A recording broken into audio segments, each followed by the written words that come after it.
तत्पूरकेण हासावलोक कलगीत हृच्छयाग्नि। प्यारे, आप अपनी दिव्य जिस रस की उपासना हम अनंत जन्मों से कर रहे हैं, अनेक जन्मों की साधना से जिस रस को हम पाना चाहती हैं, उसी रस का पान करने के लिए हम आपके पास बड़ी कठिनाइयों के बाद इस जन्म में आज उपस्थित हुई हैं। इसलिए वह रस हमें प्रदान करें जिसको श्रुतियों ने रसो वही सह कह करके वर्णन किया है।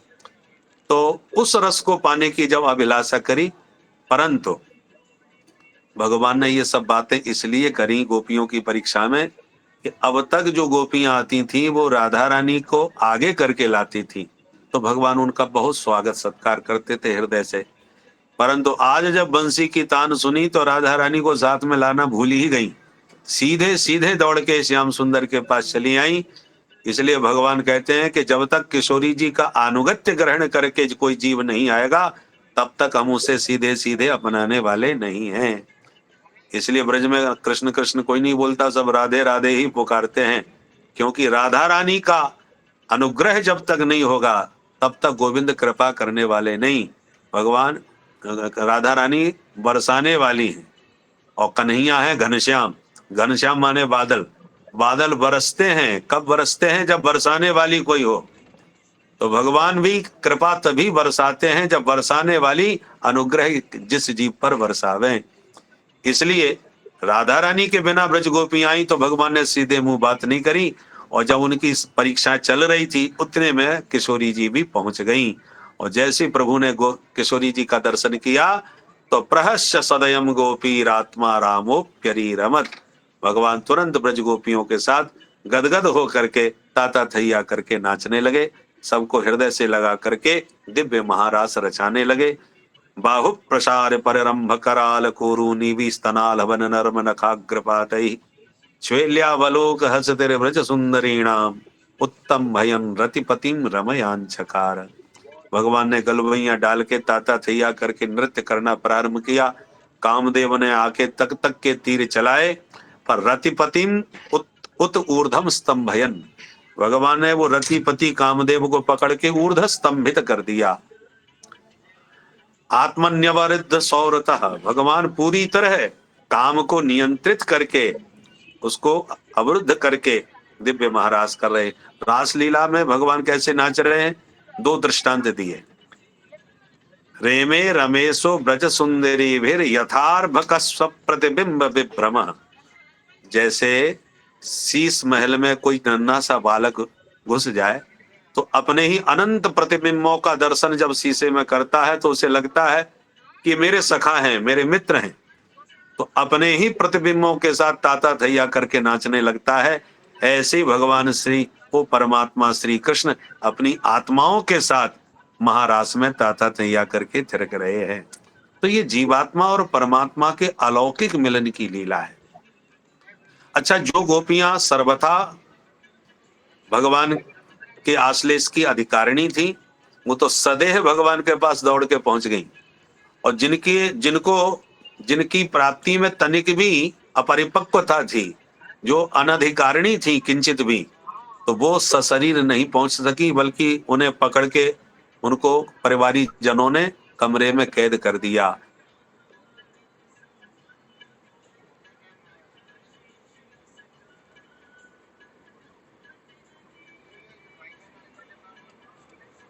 प्रभु से न मिलने का जो भयंकर विरह विप्रलंभ जो गोपियों के हृदय में उद्दीप्त हुआ,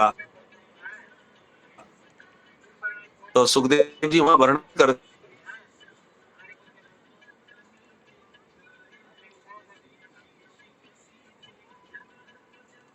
जब तक जीव के भीतर थोड़ा भी अमंगल होगा, अशुभ उसके जीवन में होगा,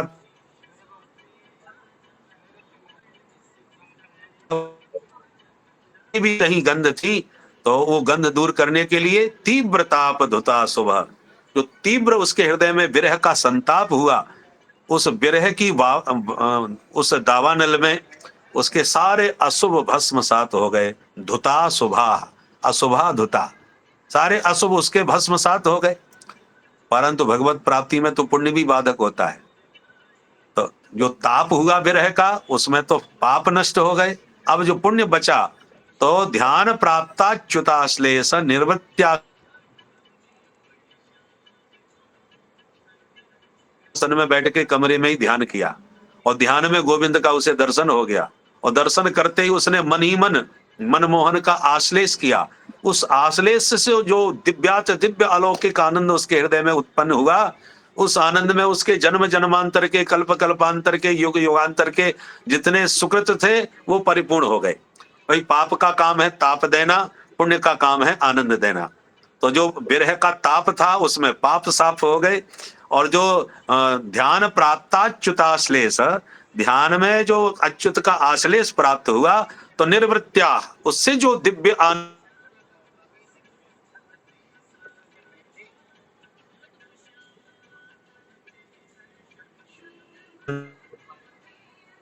होने की, दोनों में बंधन तो है ही है।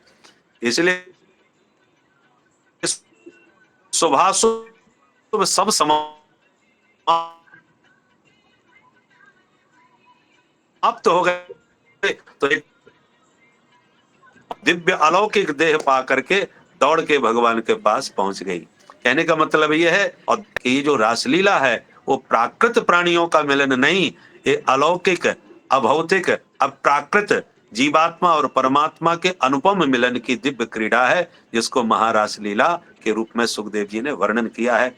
इसलिए पांचे भूले देह सुध, जब तक हम भी उस प्रकृति की परिधि से ऊपर नहीं उठेंगे, तब तक यह अलौकिक लीला न हम समझ सकते हैं, न हम सुनने के अधिकारी हैं, न हम उसका वर्णन करने के अधिकारी हैं।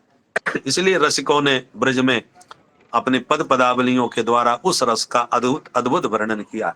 और इसका जो फल है, फल में भी सुखदेव जी स्पष्ट संकेत करते हैं कि इस लीला के श्रवण से फल क्या मिलेगा। बोले विक्रीडितम ब्रजबधो भिरदम च विष्णो श्रद्धान्वितोऽनुशृणुयात् अथ वर्णयेत यः भक्तिम पराम भगवती प्रतिलभ्य कामम हृदरोगमास्वपहनोत्यचरेण धीरः। जो ब्रज गोपियों के साथ विक्रीडन हुआ है भगवान का महारास के माध्यम से, इसका जो श्रद्धा भक्ति पूर्वक श्रवण करेगा अथवा इसका जो वर्णन करेगा, उसके दो लाभ बतलाए। पहला लाभ है भक्तिम पराम भगवती, भगवान के पाद पद्मों में उसे पराभक्ति प्राप्त हो जाएगी। और हृदय रोग मास्वपहन होती, जो हृदय रोग है वो भी समाप्त हो जाएगा। हृदय रोग क्या है? कामदेव सबके हृदय में रहता है, इसलिए इसका नाम ही है हृदय। हृदय शेतेति हृदय, जो सबके हृदय में सोता रहता है। ऐसा कोई जीव जंतु कीट पतंग नहीं जिसके हृदय में काम न बैठा हो। तो काम तो सबके हृदय में बैठा है, परंतु जैसे आग के बिना घर नहीं चल सकता, भोजन तभी बनेगा जब अग्नि होगी, पर अग्नि या थोड़ी भी अनियंत्रित हो जाए, उसके प्रति असावधानी रखा जाए, तो वही घर को जला करके भस्म कर देगी, अनिष्टकारी हो जाएगी। तो अग्नि आवश्यक भी है और असावधानी पर घातक भी है। उसी प्रकार ये काम है। धर्मानुकूल यदि काम है तो वो भगवान की विभूति है, उसका स्वागत है। गीता में भगवान उसे अपना विभूति में बताते हैं, धर्मा विरुद्धो भूतेषु कामोस्मि भरतर्षभ। यदि धर्म के अविरुद्ध वह काम है तो वो मेरा स्वरूप है, मेरी विभूति है। तो काम निंदनीय भी है और वंदनीय भी है। निंदनीय कब हो जाता है? जब धर्म के विरुद्ध चला जाता है। धर्म विरुद्ध जब हम काम का प्रयोग करते हैं तो निंदनीय हो जाता है, और धर्मानुकूल जब काम का प्रयोग होता है तो वंदनीय पूजनीय हो जाता है, वो देवता है। और इस रास में भगवान ने काम से युद्ध भी किया है? क्योंकि सर्वाधिक अहंकार तो कामदेव को ही था। क्योंकि जो अपराजय होता है, अपराजित होता है, जो कभी किसी से ना हारा हो, तो उसका अभिमान बढ़ ही जाता है। कामदेव ने ब्रह्मा जी को भी सरस्वती जी के पीछे दौड़ा दिया, काम ने भोलेनाथ शंकर जी को भी मोहिनी भगवान के पीछे दौड़ा दिया, कामदेव ने नारद जैसे संत को भी सुंदर से बंदर बनवा दिया।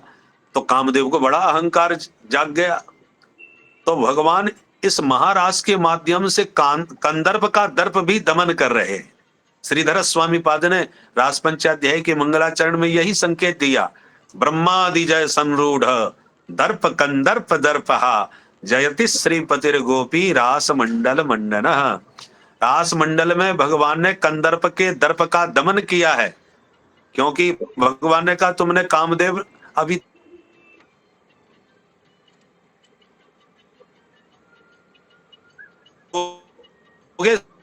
स्वरेश्वर कृष्ण, न तो आंख बंद करके समाधि लगाऊंगा न ध्यान लगाऊंगा, अपितु ब्रज की अनंत ब्रज सुंदरियों के बीच गलवैया डाल के ताता या करके नृत्य करूंगा, दिखा दो। या किंचित भी हमारा जो हारेगा वो बेटा, जीतने वाला उसका बाप बनेगा, इतना याद रखना। इस शर्त पर युद्ध हुआ। और कामदेव ने जब देखा भगवान गलवैया डाल के नृत्य कर रहे हैं, तो अपने संपूर्ण शक्ति 5 बाण लगा दिए उसने भगवान के ऊपर। परंतु उत्तम भयन रतिपतिम रमयांचकार, भगवान ने उल्टा लटका दिया पकड़ के उसे, और किंचित भी चित्त में कोई विकार नहीं आया। तब चरणों में गिर के कामदेव ने भगवान को अच्युत नाम दिया। नच्यवती स्वरूपात इति अच्युतः, जो अपने स्वरूप से कभी भी किंचित भी विचलित न हो गए, ऐसे अच्युत भगवान श्री कृष्ण है। तो जिस कामदेव ने समाधिस्थ संतों को विचलित कर दिया, विश्वामित्र पराशर प्रभतया ये चाम्बवातासना तेपि स्त्रीमुख पंकजम सुललितम दृष्ट्वैव मोहंगतः सास्लन्यम सघृतम पयोदति युजतम ये भुंजते मानवा तेसाम इंद्रिय निग्रहो यदि भवेद विंध्यस्तरेत सागरम। भरतहरि महाराज वर्णन करते हैं कि विश्वामित्र पराशर जैसे ऋषियों को भी कामदेव ने विचलित कर दिया, तो सामान्य जीवों की तो बात ही क्या है। परंतु भगवान ने उसको किस स्थिति में हराया? पहली बात, कामदेव से जब युद्ध हुआ तो भगवान ने तिथि निश्चित करी पूर्णिमा की, और वो भी शरद की पूर्णिमा, वो भी रात्रि का समय। ऐसा क्यों? इस तिथि को इसलिए निश्चित किया गया कि पहली बात तो रात्रि में ही काम बहुत प्रबल हो जाता है, इसलिए भगवान ने युद्ध महाराज के माध्यम से रात्रि में किया, ताकि काम कोई किसी प्रकार से कमी न छोड़े, युद्ध करने में पूरी शक्ति के साथ युद्ध करे। दूसरी बात, रात्रि में उस पर भी शरद पूर्णिमा पे, शरद में काम बहुत और प्रबल हो जाता है, क्योंकि शरद ऋतु बड़ी सुंदर होती है, इसका नाम ही शरद है। शरम ददाति इति शरदः, कामदेव इस ऋतु में अपने बाणों को खूब जोर से चलाता है, इसलिए नाम ही शरद है, सरसंधान करता है ये काम। तो शरद पूर्णिमा, और पूर्णिमा का दिन क्यों है? क्योंकि पूर्णिमा को चंद्रमा पूर्णोदय होता है, परिपूर्ण होता है, और मन का स्वामी चंद्रमा होता है, चंद्रमा मनसो जाता है। तो मन का स्वामी चंद्रमा है, चंद्रमा को देख करके मन और अधिक चंचल होता है। तो चंद्रमा भी पूर्णिमा का है, और रात्रि का भी समय है, मौसम भी शरद का है, और शरदोत फुल्ल मल्लिका है। शरद पूर्णिमा में सरोवरों में सरसिज विकसित होकर के सुवासित सुगंध से पूरे वातावरण को दिव्य महका रहे हैं, और ये सब जितना वातावरण है वो काम को उद्दीप्त करने वाला है। और ऐसे उद्दीप्त काम ने भी पूरी शक्ति के साथ युद्ध करके भी भगवान के चित्त को चंचल नहीं कर पाया। तब पूरी तरह पराभव को प्राप्त होकर के चरणों में गिरा, और वही पराजित होकर के भगवान द्वारकानाथ श्री कृष्ण का प्रथम पुत्र बनकर प्रद्युम्न के नाम से जन्म लिया, प्रभु को अपना पिता बना लिया। तो कहने का तात्पर्य है कि इस महारास में भगवान ने पूर्ण रूपेण काम का पराभव किया है, और जो अनंत जीव भगवान के उस अलौकिक रस को अपरोक्ष पाना चाहते थे, तो महारास में बंसी बजा के उन्हीं रसिकों को, जो गोपी बन के आए थे, उनको बुलाया है भगवान ने।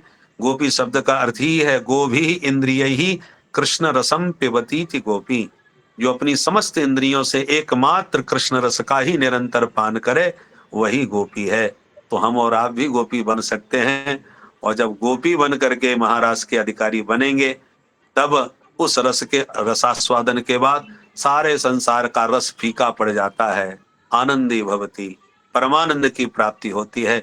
विषय रस तो हम हर जन्म में प्राप्त करते रहेंगे हैं, परंतु ये जो रस है वो ब्रह्मानंद को भी फीका कर देने वाला है, परमानंद है ये है। इसलिए बड़े जीवन मुक्त ब्रह्म पर चरित सुनहि तज ध्यान, इसलिए बड़े बड़े ब्रह्मानंद में निमग्न समाधिस्थ संत भी इस अलौकिक रस को पाने के लिए ध्यान समाधि छोड़ करके भागते हैं। उस अलौकिक आनंद को भगवान ने महाराज के माध्यम से समस्त रसिकों को वितरण किया है। ये तो अद्भुत अलौकिक आनंद का रस है। बस आप जैसे महापुरुषों को किंचित उसका आचमन मात्र हमने थोड़ा कराने का प्रयास किया, और भगवान से के चरणों में प्रार्थना है आप जैसे रसिकों का संग मिलता रहे और इस रस में हमारी भी गति रति हो, ऐसा आप सब मिलकर के हमें आशीर्वाद दें। इन्हीं शब्दों के साथ मैं अपनी वाणी को विराम देता हूं। सभी रसिकों के चरणों में मेरा प्रणाम। जय सिया राम। बहुत बहुत धन्यवाद परमादरणीय आचार्य जी। आज आपके इस उद्बोधन से एवं कथा रसपान से हम भी अत्यंत ही धन्य महसूस कर रहे हैं। एवं अब मैं मुख्य अतिथि के रूप में